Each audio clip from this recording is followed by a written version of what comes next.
So before we all came up with the Cantors Rest Their Voices plan, we had a sermon and song plan, which we'll now be doing together. And I will not be singing. He will be reading.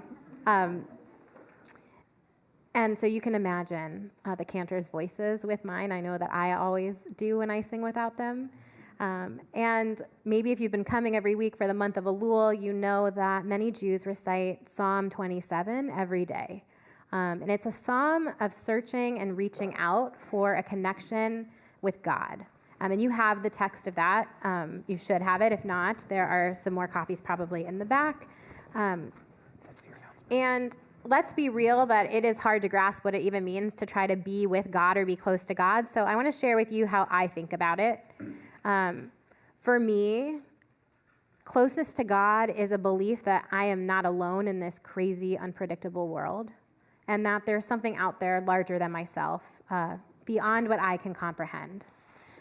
And this something out there is maybe called God or Adonai or Eternal One or Redeemer or Shekhinah, or maybe not called anything at all. But whatever that something is present with me, within me, and around me. And in moments of fear, I cling to this idea that I'm not alone. And so, as Rabbi Miller has mentioned a few times, it's been a really difficult week. The war between Israel and Hamas rages on, and Hezbollah missiles may very well be flying towards Israeli cities as we speak. We're scared for the safety of the Israelis in the north and all over Israel. And we also ache knowing that innocent Gazans and Lebanese people are suffering too. Absolutely. Many of us feel hopeless and helpless. And Psalm 27 invites us to seek God's presence, to look for comfort, strength, and light, because sometimes that's the only thing that we can do. So tonight, I'm going to sing a few different musical settings of Psalm 27. And you have the actual psalm, as we said, on your handout. And these musical settings highlight different verses of the psalm. And these musical settings, I listen to a lot of Jewish music. That might not surprise you. And these melodies in particular give me a lot of comfort. And I hope it's going to bring some comfort and peace to you as well. As we enter into the three pieces that we're going to be singing tonight, we're going to do so by way of introduction through the poetry of Alden Solovy and Rabbi Debra J. Robbins.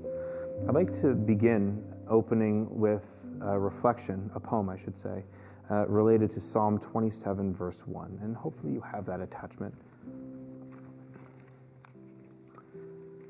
Adonai Orie, Adonai my light, to relieve fear. Frightened and alone, I reach out to you, God of ages, to relieve the fear that crushes my hope and drowns my laughter. Grant me the fortitude to accept your solace and shelter, to feel your joy and love. Release me from the bonds of my apprehensions, so that I might live with dignity and purpose. God of old, you have made me in your image for a life of wonder and awe. Renew my spirit, renew my heart, renew my faith, set me free.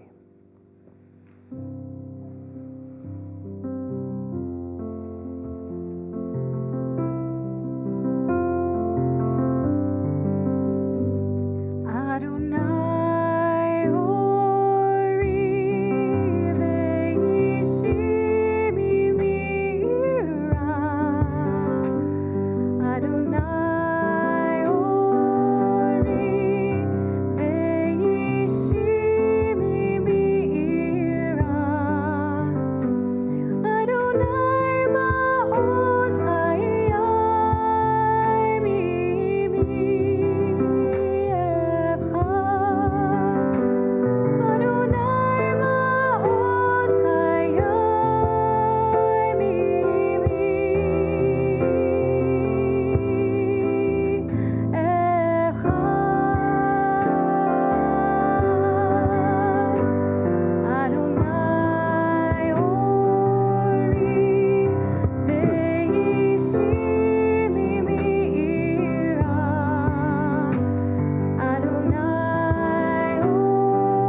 Psalm 27, verse 4. Achat sha'alti me'id Adonai. One thing have I sought from Adonai, how I long for it, that I may live in the house of Adonai all the days of my life, that I may look upon the sweetness of Adonai and spend time in God's palace. If I could only ask one thing of God, what would it be? It's nearly impossible to decide. My prayer bends towards gratitude, not supplication. Thank you, strength, for the steps I take as I walk. Thank you, wisdom, for the opportunity to study Torah. Thank you, generosity, for abundance in my life. Thank you, protection, for keeping us alive and allowing us to reach this moment. Endless gratitude, every new day of every new year. If I could ask God for only one thing, what would it be? I have no requests, only questions. Maybe, who can? When will? What if? Where was? Why did? No. Now I know my question. If I could ask God for something, not for something, the one thing I would ask is, how can I help?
Psalm 27 is a prayer that King David wrote as he was fleeing those who sought to hurt him. And in his desperation, he cries out to God in verse 27:7. Shema Adonai Koli, Ekra ve'choneni ve'aneni. Shema, King David begins. Hear, Adonai, my voice. Most of the time when we say Shema, it is a commandment that God makes to us. Most of the time when we say Shema, it is drawing upon the wisdom that Moses gave us before we entered into the promised land, that we might listen to God's voice in our own lives. But in our moment of prayer, in this moment of wanting, we ask that God Shema. We ask that God hear us. And so tonight we ask that God listen. And tonight I ask you, if you knew that God was listening, what would you say?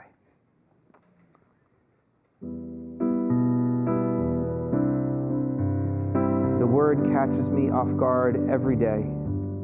I see the three familiar Hebrew letters, Shin, Mem, Ayin. I read one word, Shema. I translate the one word, hear. And as if on autopilot, I launch into citing the most central, the most said, the most essential words, prayer, mantra, affirmation of Jewish life, known as the watchword of our faith, the Shema. Shema Yisrael, Adonai Eloheinu, Adonai Echad. Hear, O Israel, Adonai is our God. Adonai is one.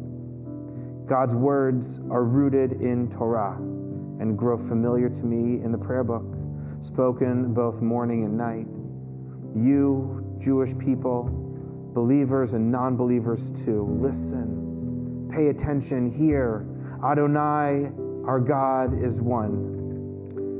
Here the psalmist also says, Shema. Listen, God, pay attention, hear. Hear, Adonai, my voice. These are human words addressed to God, a plea for Adonai to listen, to pay attention, to hear the words spoken from my heart.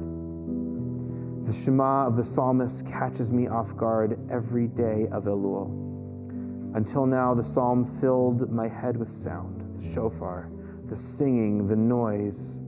And then amid the cacophony, a single voice cries out, an audacious role reversal. Hear, my one God, to my one voice. Hear me crying out, and you, be gracious and answer me. A demand on myself as well. I must pray, sing, speak, give voice to the clamoring pain and suffering of this chaotic world. I must do what the Israelites did. I must cry out. And then, perhaps, God will respond once again. I've heard the moaning, and I remember, and I will be your God. Though a response begins with three letters, one word, Shema. Listen, pay attention, hear. As the ancient redemption began, so may my own redemption. This is how my repentance, change, transformation, teshuva begins. Three letters, one word, Shema. Shema Adonai, Koli Ekra. Shema Adonai, Koli Ekra. Shema Adonai, Koli Ekra.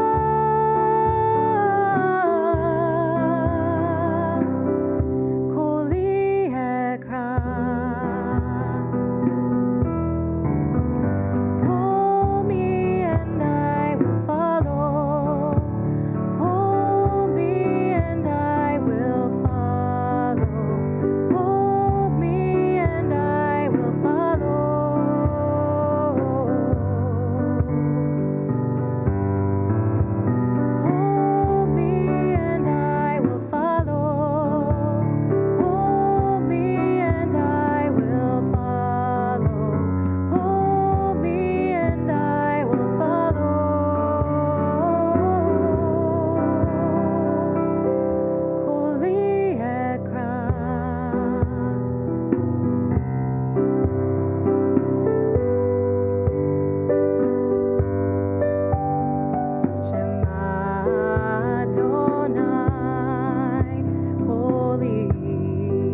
This is how my repentance, change, transformation, teshuva begins.